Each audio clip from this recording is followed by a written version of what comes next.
I'm gonna take a wild guess and suppose that you have reached rock bottom and you're looking for a way out of it. Well, you have to look no further. You just found the perfect video for you. First of all, we are going to look at ways on how to recover from being at rock bottom, how to set up a stable foundation to prevent ever falling again this deep, and then how to emerge successful right out of rock bottom. So stay tuned and let's get right into it. I will first start with understanding and accepting where you are right now. So there might have been different reasons, different catharsis, different points in your life that have all accumulated, brought you to where you are today.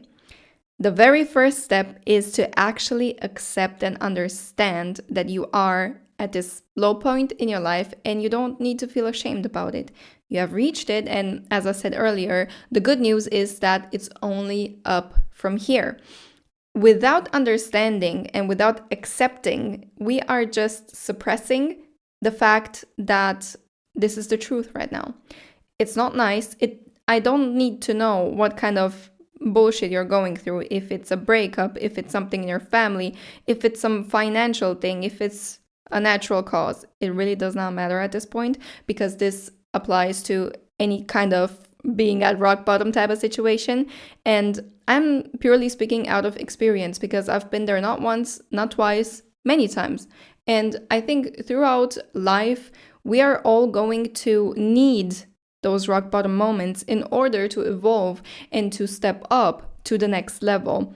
Without all of those turning points, we will always stay the same. And we were never supposed to be the same. We're always supposed to grow. It's like a glow stick moment. You have to break it so that it glows first. And that is where you are right now. You're at this breaking point. And I find this to be a very nice metaphor to think about, because if you break a glow stick, you actually expect something good to happen out of it, you know? So first, it's not even glowy at all. It's kind of normal, it's neutral, and that's what you were before. That is what actually happened to you. It was a blessing in disguise. And right now, it might be really difficult to believe 1 ounce of thing that I'm saying, because it does not feel like a blessing at all. And life is always lived forwards, but understood backwards in retrospect. So give yourself some grace, give yourself some time to actually digest what's been going on and to be able to move on from that.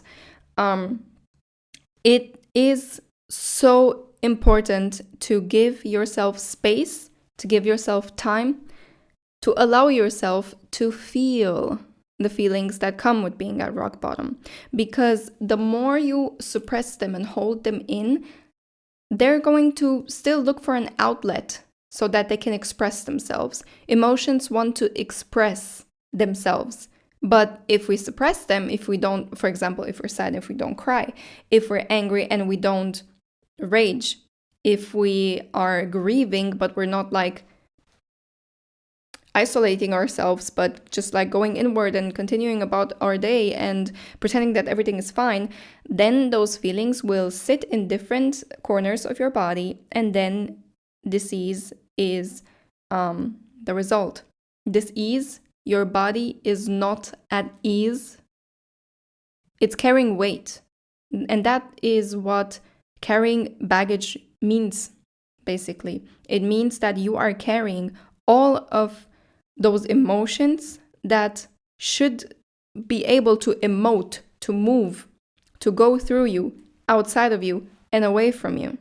And the longer you hold on to those feelings, the longer you suppress them, the longer this problem is going to prevail.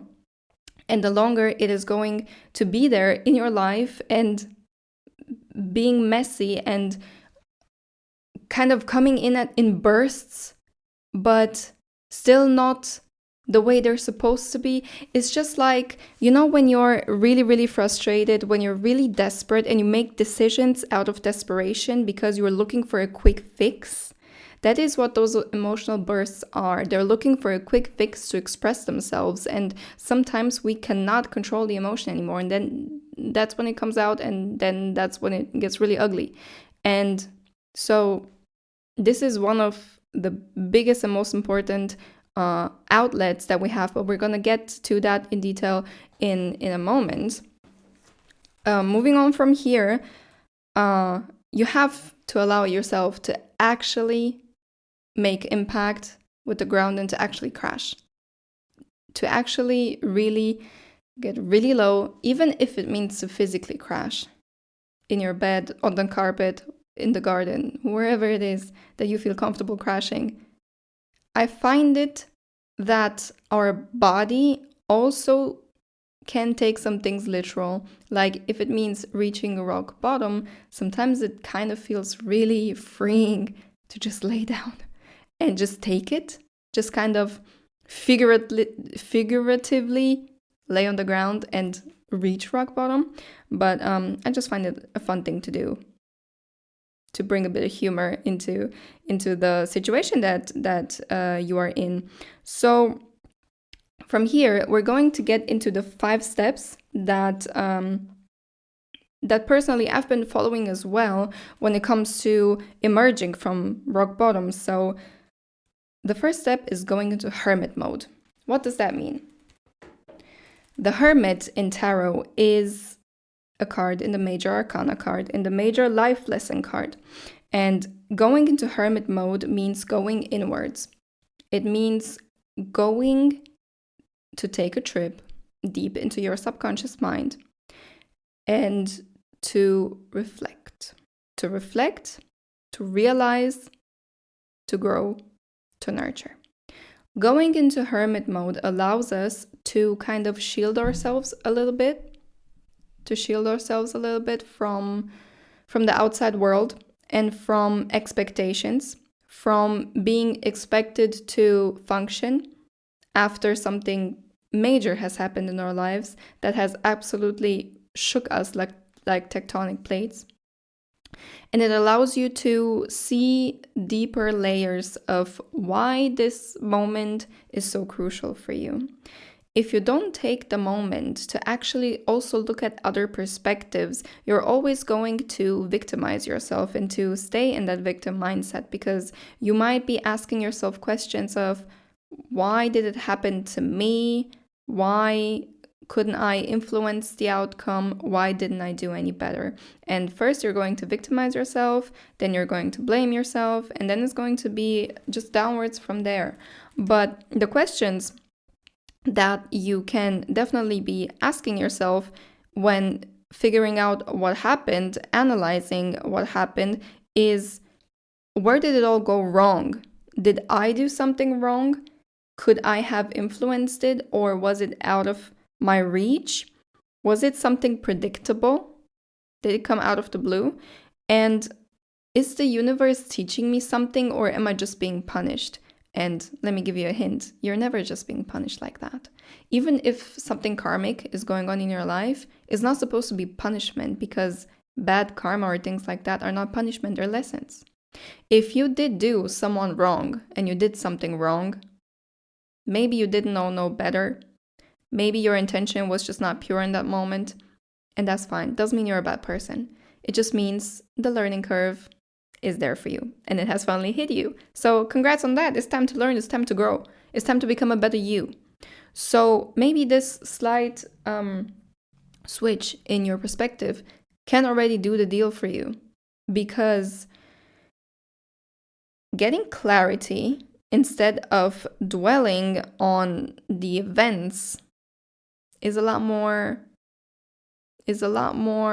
productive right now, because observing instead of judging is what actually allows you to see the problem from different perspectives. So if you are blaming yourself, if you're blaming yourself for what has happened, do you only see the thing that has happened from the viewpoint of someone that does not like you? Do you look from the perspective of society? Do you look from the perspective of your own expectations that have not been met? Like, whose perspective are you looking from? What about imagine that this thing happened to some stranger? The exact same circumstances happened to the stranger, and you're looking at the stranger's life. I bet that you will have other ideas about what happened because you might not know all the background information, or you might observe something very different. So, having a broad perspective and different viewpoints is what's going to help you reflect. And this is what I'm talking about when I'm telling you about a hermit moment, when I'm telling you about the reflection. So take your time, take your physical time to go out in nature, to go connect, go touch some fucking grass, because that is where you reconnect to your true nature, and that is where you most likely will come to new revelations. And it will hit you just like you're just walking, minding your business, not thinking about anything specific, or just like repeating the same thing all over in your head. And then it's there. A new idea, a new perspective. I have not seen it from this view, from this point of view. Well, this changes things, doesn't it? Oh, so this is why it happened. Oh, so this is what she was thinking. This is what he was saying. You might not understand at first, but as I told you earlier, life is lived forward but understood backwards. So, first step, get clarity. Get clarity. You don't need no open questions no more, because that leads to more and more and more overthinking. If you need to get clarity from somebody else, go and ask them straight up. No more time for being cordial. No more time to be diplomatic. Ask straight up. Ask and you shall get answers. The second step is what I have already been talking about earlier. It is acknowledging your feelings. So, listen, lately, at the beginning of this year, I have been in a job situation that required me to be at the job from 8 in the morning until 7 in the evening. I was also doing my own social media content and whatnot, and I was deeply, deeply, deeply unhappy. I even got physically ill. And that is because I did not have the time. I did not allow myself the time to feel my feelings and to actually just take some time off and reflect on, why is my job pressing me so bad? Why do I feel the way that I feel at this job? Like, what's going on? And for many, many months, I did not understand what was so bad about the job until I was out of there. So my body, because I've been through rock bottom moments quite a few times now, my body has connected to my soul in a specific way that whenever something is off, especially when it comes to work, because this is my personal topic, it's work.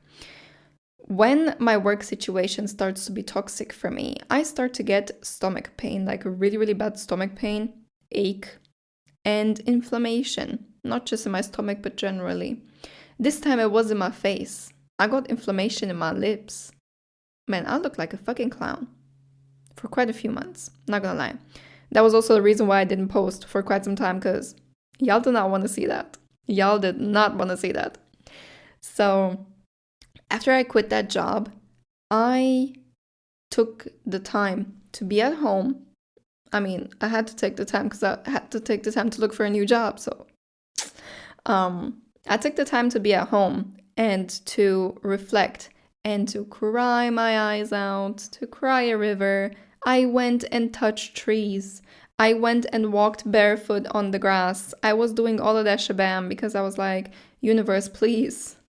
What is it that I'm not learning? Because this situation looks and feels like a repetition. I've been doing this before. This is not the first time. What did I not get right again? I don't get it. But the universe was so fucking quiet. It didn't tell me nothing. So I was in that situation of not knowing from March until, must have been August or September, because it was not that long ago. It was not that long ago. So it was March, April, May, June, July, August, September. Kind of like 6-7 months that I've been in unclarity, that I have not known, where do I go from here? Why am I so deeply unhappy? I should be happy. Like, generally speaking, I should be happy because I have safety. I have my basic needs met.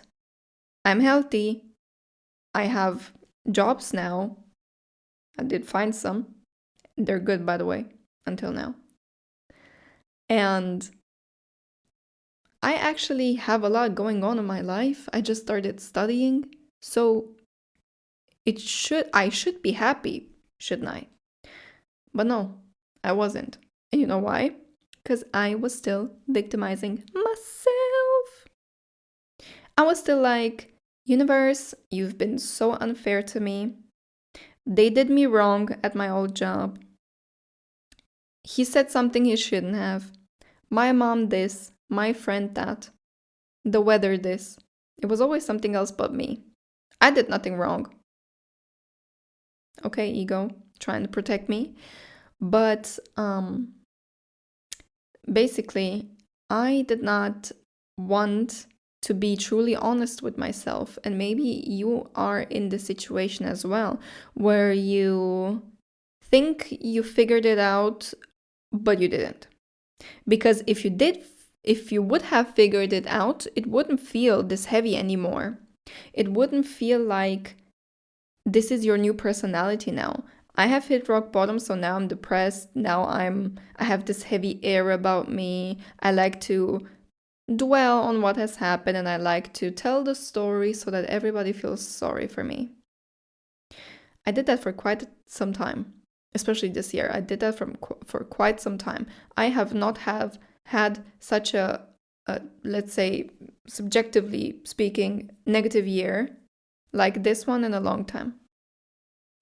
And still, I just reminded myself over and over again that it is going to get better. I did not know why or how or when, but I just kind of intrinsically knew.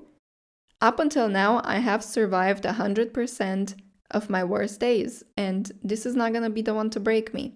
So I knew it might take some time. I don't know how to get out of here, but I still know that I will, because for some time I did make this negativity kind of define me and define my worth and define how I'm going to move from here. But I just kind of came to the realization through journaling. I was journaling one day. It was not too long ago, maybe a month ago. I was journaling. And I actually wanted to write something nice. I wanted to write all of the things that I have achieved in 2025. Now, when I started writing, I was like, Dear Universe, like writing in a diary. Dear Universe, this year has been particularly challenging, but I am very proud that this, and that. And then the next sentence, I started roasting the shit out of myself until the end of that page. I was like, I am victimizing myself. I have done this to myself. I cannot even point fingers at nobody because it was my fault entirely. I am so angry at myself for dwelling for so long and for not being able to listen to my intuition because my fear was so much louder. So from now on, these are my action steps and this is how I'm going to change my life immediately. I wrote down 15 action steps that I'm going to take from there. And I started implementing them into my day-to-day life. And that day, that moment where I was 100% brutally honest with myself, I did not do it for nobody else. I did not post it nowhere. You know what I mean? I didn't do it for show. I just did it because I really felt this resentment towards my own behavior. And sometimes we actually have to call ourselves out on our bullshit because other people that love you might just go soft on you and they might be nice to you and they might be like, oh, but it happens to everybody. You're gonna be fine. Everything will be okay. You will snap out of it. But they don't tell you how. They don't tell you when. They cannot because this is on you. Nobody could have told me how to move on from here because I had to go through it. I had to grow from it. And that was the gift of the universe. That was the blessing in disguise that I've been talking about. And because of that, I'm here now. Because of that, I am doing well.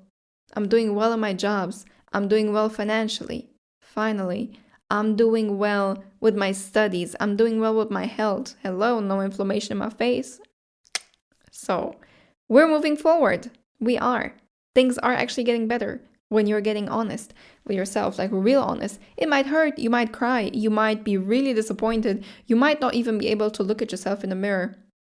But that's exactly where you need to be to get past that, to get past the shame, to get past the fucking shame.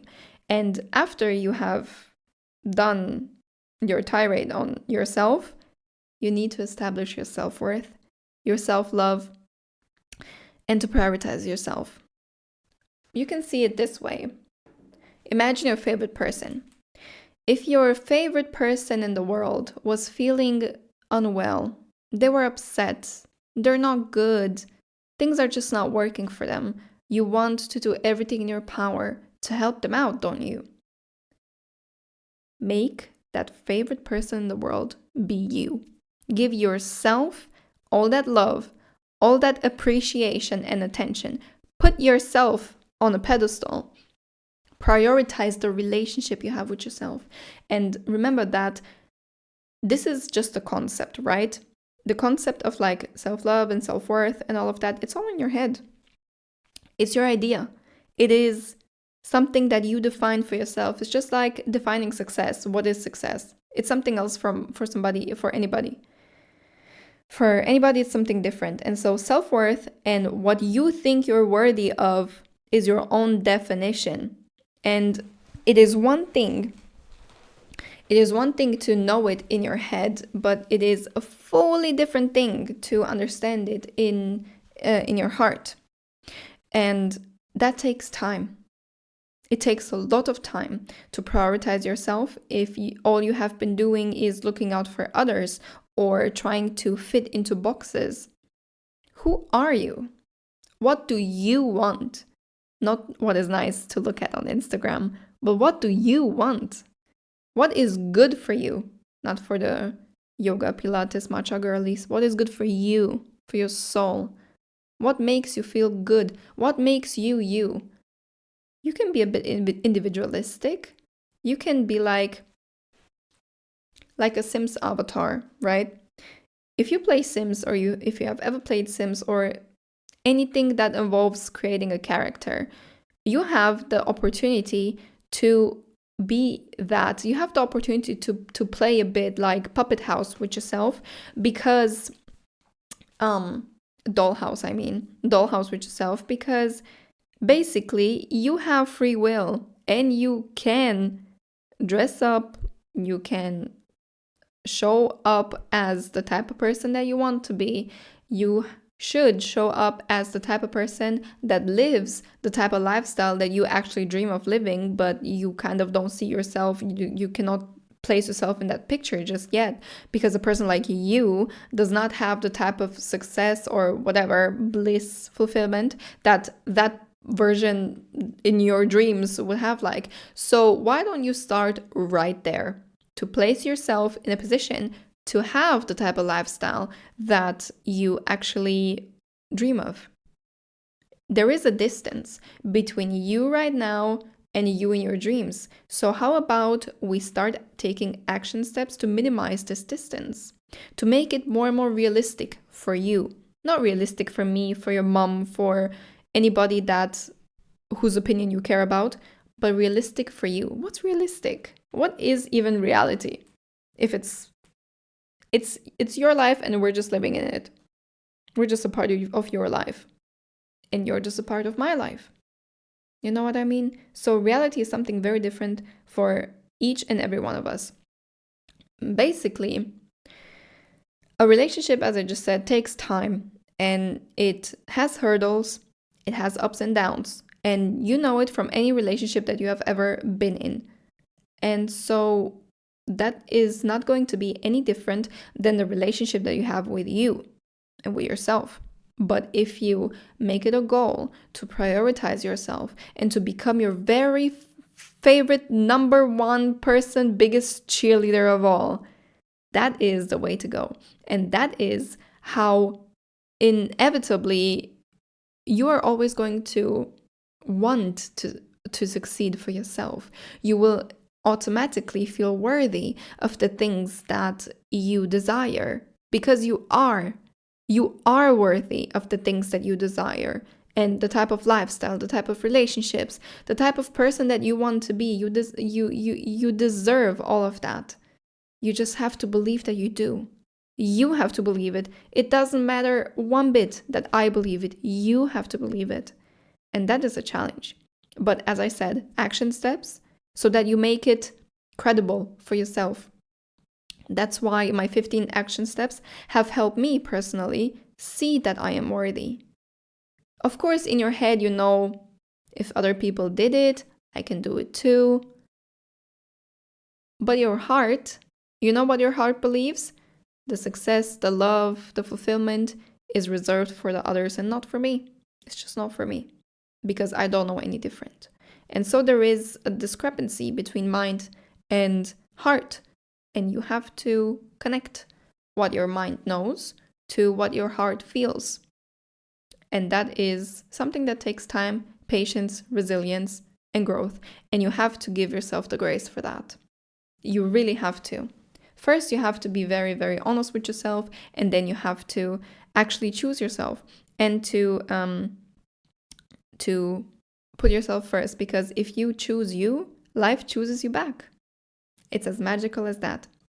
The fourth step is to organize yourself and to start looking at the future with a little bit more optimism. As I said, it's the action steps that you have to take right now, and to kind of believe in the process. It's the climb, baby girl. Like Miley Cyrus said, it's the climb.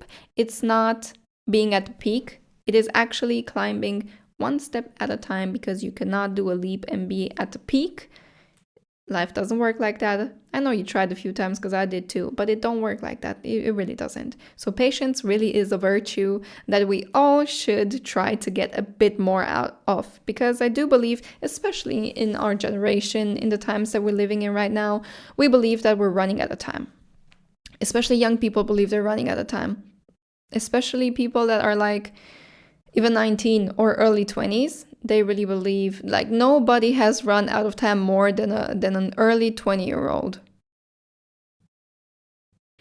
I am almost 30, and that's how I know that being that young actually fucking sucks, not gonna lie. Those were the worst times of my life, being fucking young, being a teenager or being a very young adult, having such expectations from life. You know the when I'm gonna be 25, I'm gonna be married, have my own house and 2 children. Yeah, fuck that. I ain't got none of those, and I don't want none of those no more. But when you're that young and you want to have it all figured out because, oh my God, my life is passing by, my best years are running so fast, and I'm never going to be this young and energetic ever again. Baby girl, listen. Being young is not necessarily a good thing, because most of us, or many of us, are very, very confused. We don't have the tools. We don't have life experience enough to guide us through this time. We're still fucking toddlers. We're just toddlers that can actually make decisions on their own and don't necessarily need another person to survive. But nothing more than that. Nothing more than that. And that's why your best years are not your early 20s. Your best years are yet to come. I'm not even now in my best years. I just know that the best years come after you have collected some life experience, after you have grown a little bit, after you have kind of let life mold you a little bit. You have to be a little seasoned, you know what I mean? Like, let life season you a little bit, honey, because let me tell you, you're not missing out on anything. You're not too late. Life is not passing you by. You're not missing out on your best years. It's out there. It's coming. For some of us, our best years are when we're 60.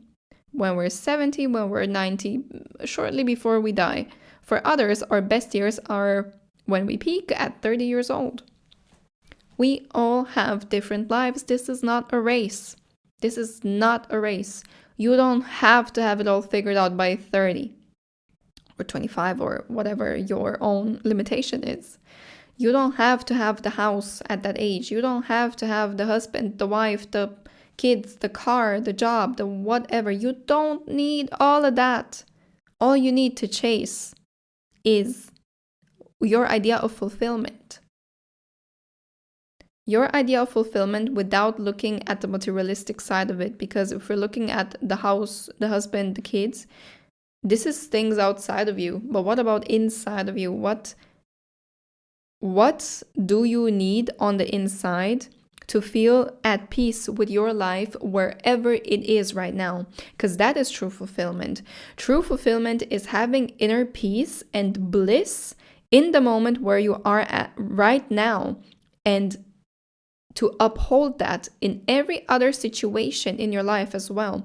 If you are at rock bottom, you still have to feel that type of inner knowing that I got myself. I got me. I love me. I'm gonna get out of this. That is something that you probably miss, and that many of us do. Sometimes I still get it out of my sight and I forget about it. That's fine. Learning curve. That's the learning curve. And so, once again, you're not too late. You're not running out of time. Give yourself some grace and choose you.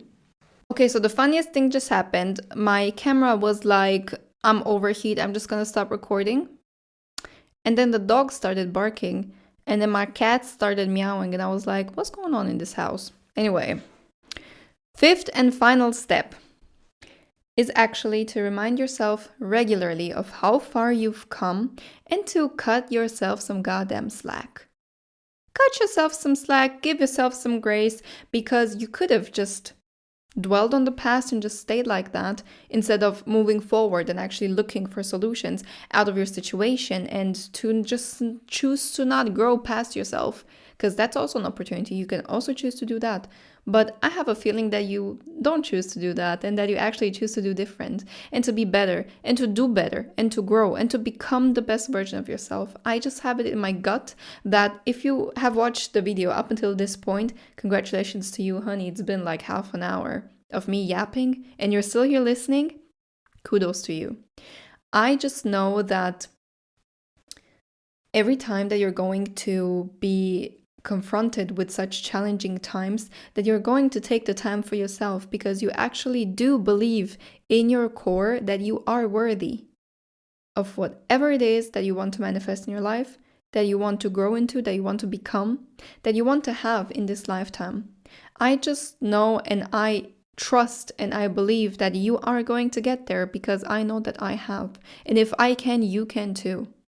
And you can twice and 3 times and 4 times as better as I did, as quicker, as more effective, as further, and whatever. I mean, I just told you earlier, it's not a race.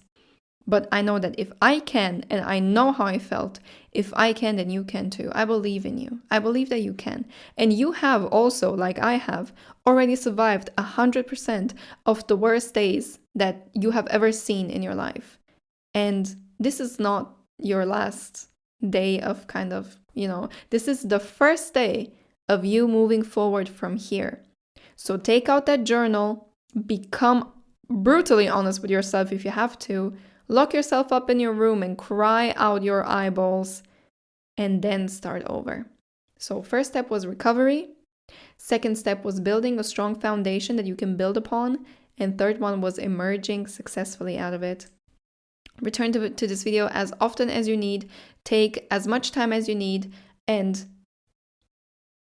just trust the universe. Trust it a little bit more every day. Trust that it is benevolent. Trust that you're worthy. Love you. Talk to you soon. Bye, bestie.